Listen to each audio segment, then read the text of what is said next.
In 1990, Marvel Comics began a second ongoing series for an established character, the Submariner.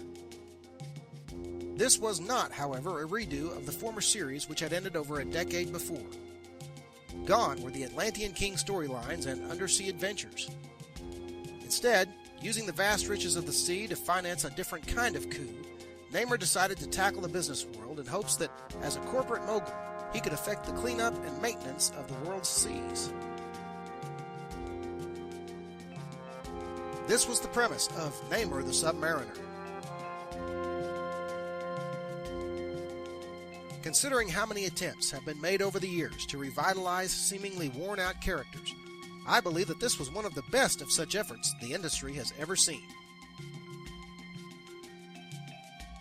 One of the things which made it so was the introduction of new foes by writer and artist of the series, John Byrne. Namor's main nemeses in the series were Desmond and Phoebe Marge, the brother-sister head of the Mars Corporation.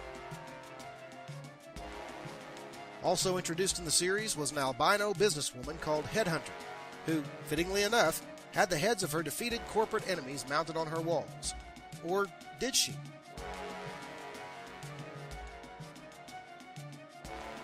Of course, one of the most appealing aspects of the series was John Byrne's art. Many comics fans will say that his best work was done during his runs on the X-Men and the Fantastic Four. But have they seen his work on Namor? It's at least worth an honorable mention. I've never seen a better use of shading and textures in Byrne's work than in this series. In fact, I've rarely seen better in comics at all. Of course, his ability to relate great action sequences, as well as more subdued scenes, is as strong in this work as it is anywhere.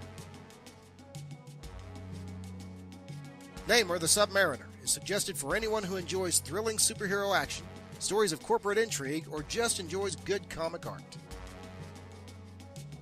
Find the series at comics shops, comics conventions, and online retailers and auctions. But try your local comics shop first.